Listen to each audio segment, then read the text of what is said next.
మనం నిత్యం చూస్తున్న విషయాలు త్యాగరాజు కూడా ప్రస్తావించింది. అంటే నాకు మనకి నీ పని చదువుతూ ఉంటే అయ్యో ఇప్పుడు కూడా అలాగే ఉంది కదా సమాజం, ఇప్పుడు కూడా అలాగే ఉన్నాం కదా అంటే ఇది మానవ ప్రవర్తనా విధానం ఎప్పుడూ ఒకలాగే ఉంటుంది.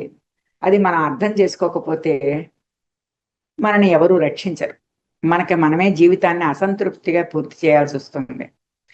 80 ఏళ్ళు బతికాం, ఏం సాధించాం అని చివరిలో మనం ఆలోచిస్తే, 80 ఏళ్ళప్పుడు ఆలోచిస్తే ఏముంటుంది, 30 ఏళ్ళప్పుడు ఆలోచిస్తే కాస్త ఇంకో 20 ఏళ్ల సమయంలో మనం కొంచెం మెచ్యూరిటీ వస్తుంది. ఇవాళ మొదలెడితే ఇవాళే వచ్చేది కదా అంతా.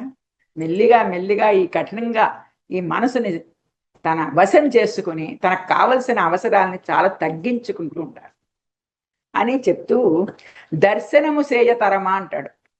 దర్శనం అంటే ఏమిటి? చూడడం. చూడడం అంటే ఎవరిని?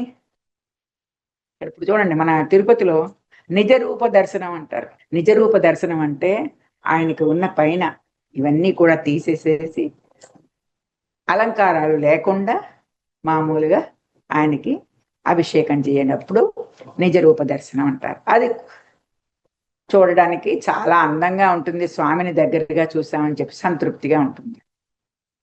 ఆ రకమైన సంతృప్తి కావాలంటే ఒక 10 ఏళ్ల దాకా కూడా టిక్కెట్లు లేవుట. అంటే అంతమంది కోరుకుంటారు ఆ రకంగా స్వామిని చూడాలి అని చెప్పేసి. సరే, ఇలా ఉన్నప్పుడు దర్శనం సేయతరమా అన్నది ఎందుకు అంటే, చాలా మంది సాయంకాలం 5 గుడికి వెళ్ళిపోవాలంటే గుడికి వెళ్ళిపోవాలనుకుంటూ గుడికే వెళ్ళిపోతారు. ఓ శుభ్రమైన చీర కట్టేసుకుని చక్కగా తయారై వెళ్ళిపోతారు. ఇది స్త్రీలకే కాదు, పురుషులకు కూడా. వీళ్ళు కూడా మంచి బట్టలు వేసేసుకుని చక్కగా వెళ్ళిపోయి గుడికి వెళ్ళాలంటే సాయంకాలం ఎంతో బాగుంటుంది. ప్రదోష వేళ శివుణ్ణి దర్శనం చేసుకోవాలంటే అని వెళ్ళిపోతారు. తీరా అక్కడికి వెళ్ళాక ఏం చేస్తారంటే, ఆ దర్శనం చేసేసేసి ఆ ప్రదక్షిణ చేసేంతసేపు, అవును ఇంకేమిటయ్యా విశేషాలు, మీ ఊళ్ళో అందరూ బాగున్నారా, ఆడు ఎమ్మెల్యే కానీ ఇలాగ ప్రదక్షిణలు చేస్తూ ఊళ్ళో ఉన్న విషయాలన్నీ కూడా పక్క వాళ్ళని పలకరిస్తూ ఉంటాడు. అంతేకాని అయ్యో మనం ఎందుకు వచ్చాం, మనం ప్రదక్షిణ చేయడానికి వచ్చాం, మన ఇంట్లో పనులన్నీ గబగబా సర్దుకుని వచ్చాం.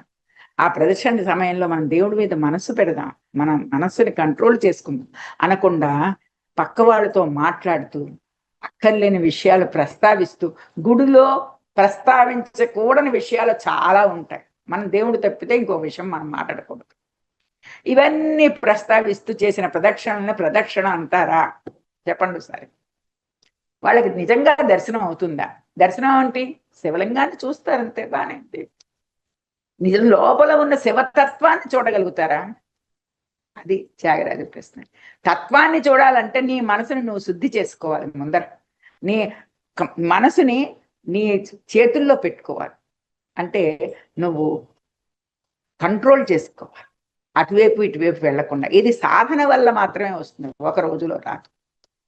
మొన్న మీ ఇంటికి వచ్చానండి, ఫోన్ ఆసందులోనే ఉన్నారు కదా, ఫోన్ చేద్దాం అంటే ఇలాంటి కబుర్లతో స్త్రీలు ఇవాళ ఈ వంటలు ఉండానండి. సరే, కొంచెం మనసుకి ఉత్సాహంగా ఉండడానికి కొన్ని మాటలు మాట్లాడుతాం, అందరూ మాట్లాడతారు. కానీ మనం వచ్చిన పని మర్చిపోయి అసలు దర్శనం చేయవలసిన విషయాన్ని దర్శనం చేయకుండా మనం ఇంకా మిగిలిన దర్శనాలన్నీ చేస్తూ ఉంటాం.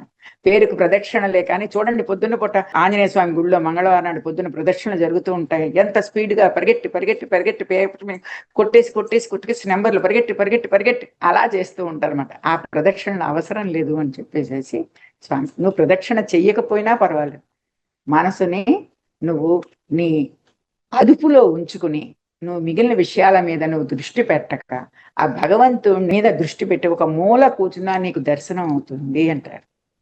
తన కోరికలను అదుపులో చేసుకుంటూ మనం ఎందుకు వచ్చాం, దేనికి వచ్చామని ఆ దైవం మీద దృష్టి పెట్టి ప్రదక్షిణలు చేసినప్పుడు మాత్రమే మనకి దర్శనం అవుతుంది.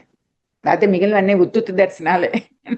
తరలి 16 ప్రదక్షిణముల నుంచి పరనింజ వచనముల బాగుగా నడుచును ఒరుల భామలను చూచి ఉప్పొంగితిని కాని వర శివాక్షర యుగ జపము సేయనైతిని శివ అంటాడు. ఆ వచ్చిన అందరినీ చూస్తూ కాలక్షేపం బాగానే అయిపోతుంది. గుడిలో 16 ప్రదక్షిణలు చేశానండి ఇంటికి వెళ్ళంగానే చెప్తాడు. ఆ ప్రదక్షిణలు చేస్తున్నంతసేపు నీ మనసు నీ దగ్గర ఉందా అని ఇంట్లో వాళ్ళు ఎవరు అడగరుగా. అది పైకి కనిపించిన విషయం, నీకే తెలిసే విషయం ఇది. అందుకని మామూలు లౌకిక విషయాలు మాట్లాడుతూ అనవసరంగా తత్వాన్ని, శివతత్వాన్ని దూరం చేసుకో. శివతత్వమైనా విష్ణుతత్వమైనా తత్వాన్ని తెలుసుకో. అప్పుడు తత్వాన్ని తెలుసుకున్నప్పుడు నీకు ఆనందం కలుగుతుంది.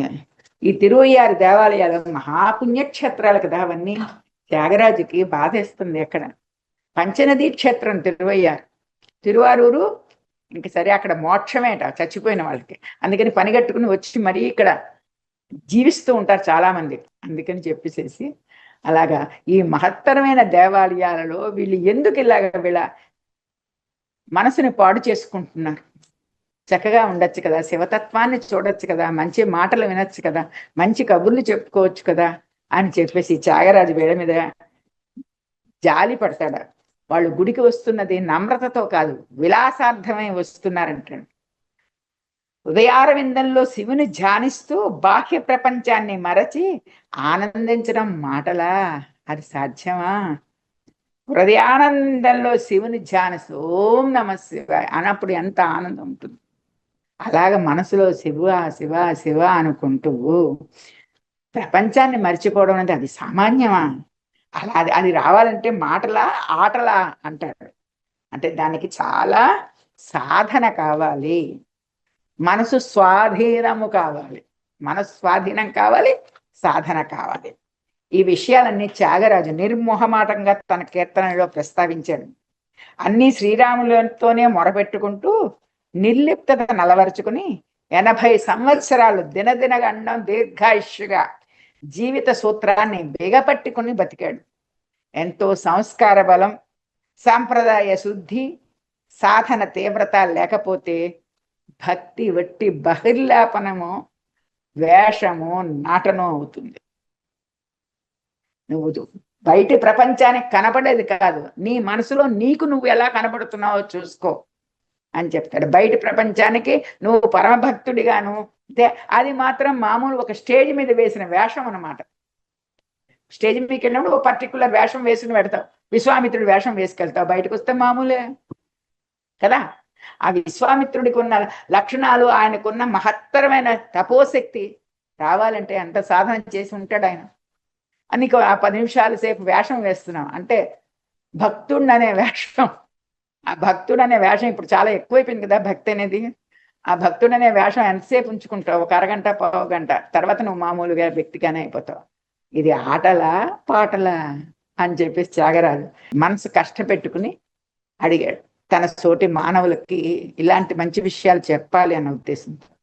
ఈ త్యాగరాజు 80 సంవత్సరాలు చెప్పుకున్నాం కదా, తన జీవితాన్ని తన అదుపులో పెట్టుకుంటూ తనకొచ్చిన విద్యని నారదుడు ఎంతో ఆనందపడి ఆ నారద స్వర్ణాన్నం గ్రంథం ఇచ్చాడు. సొంటి వెంకటరమణయ్య గారి శిష్యరికం చేశాడు. తల్లిదండ్రులు ఎంతో ఆశ పెట్టుకున్నారు, పంచాయతన విగ్రహాలు ఇచ్చారు. మరి ఇవన్నీ ఎందుకు ఇచ్చారు? వారసత్వంగా ఆయనకి ఎందుకు వచ్చిందో అది ఆయన నిలబెట్టుకున్నాడు.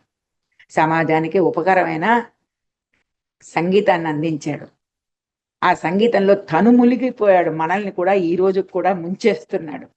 ఒక కచేరీకి వెళ్తే, మంచి కచేరీకి వెళ్తే మళ్ళీ ఇంటికి రాబుద్ధి అవదు. ఇంటికి వచ్చినా కూడా ఏమిటో ఒక రకమైన స్తబ్దత, ఎవరితో మాట్లాడాలనిపించదు. ఆ సంగీతం యొక్క లయ, మృదంగం, తాళం మన మనసులో అలాగ ఉంటుంది. కాసేపు మాట్లాడకండి, ఎంత బాగా పాడాడు, ఎంత బాగా పాడి, ఎంత పుణ్యం చెయ్యాలి అని చెప్పేసి వాళ్ళ గురించి అనుకుంటాం కదా. మరి అలాంటి కీర్తనలు రాయడానికి ఇంకెంత పుణ్యం చేసి ఉంటాడు. అందంగా తన మనసులోని విషయాలన్నిటినీ వెళ్ళిబొచ్చగలిగిన నిర్మలత్వం ఉంది. ఎవరిని దూషించకుండా విషయాన్ని చెప్పాడు. ఇప్పుడు చెప్పినప్పుడు మనం ఒకటి చెప్పుకోవాలి. సరే, అన్నమయ్య గొప్పవాడు, రామదాసు గొప్పవాడు, త్యాగరాజు గొప్పవాడు. మరి వాళ్ళు ఉన్న జీవిత కాలంలో వాళ్ళు ఏమన్నా సుఖమైన జీవితం ఉన్నదా వాళ్ళ చుట్టుపక్కల? లేదు. ఏదో రకమైన అల్లకల్లోలమైన పరిస్థితే ఉంది. కానీ ఆ అల్లకల్లోల పరిస్థితిలో వాళ్ళు మునిగిపోకుండా వాళ్ళు గట్టు మీదే కూర్చుని ఆ మునిగిపోతున్న వాళ్ళకి ఒక చెయ్యి అందించారు. వాళ్ళు ఇందులో వెళ్ళిపోకండి, జాగ్రత్త, పైకి రండి అని చెప్పేసి ఒక నది దాటే మార్గాన్ని చూపించారు.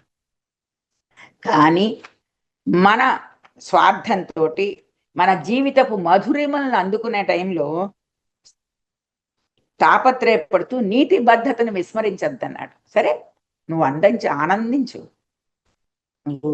నీకు డబ్బు ఉంది, మంచి నగలు కొనుక్కో, వస్తువులు కొనుక్కో, తిరుగు, ప్రయాణం చెయ్యి, బాగానే ఉంది, ఎవరు వద్దండి. కానీ ఆ డబ్బు సంపాదించడానికి నువ్వు నీతిని వదిలిపెట్ట. నీతిని వదిలిపెట్టి సంపాదించిన డబ్బుతో నువ్వు ఎన్ని కొనుక్కున్నా కూడా నీకు సుఖం రాదు, ఆనందం రాదు. నీకు రావలసింది ఏమిటి? బ్రహ్మానందం అన్నాడు. బ్రహ్మానందం అన్నాడు. ఆనందానికి మన తర్వాత మాట మనం చెప్పలేము. పరమానందం కొంచెం మెట్టెక్కువ, కానీ బ్రహ్మానందం అనే విషయం మనకి త్యాగరాజు చూపించాడు. ఆనందం ఏమిటి? పరమానందం ఏమిటి? బ్రహ్మానందం ఏమిటి? ఈ రకంగా మనకి త్యాగరాజ కీర్తనలను మనకు విశ్లేషించుకునే అవకాశం వచ్చింది. నాకు తోచినంత నేను చెప్పగలిగాను. మరొక్కసారి మంచి అవకాశంతో మళ్ళీ మిమ్మల్ని కలుసుకుంటాను. నమస్కారం.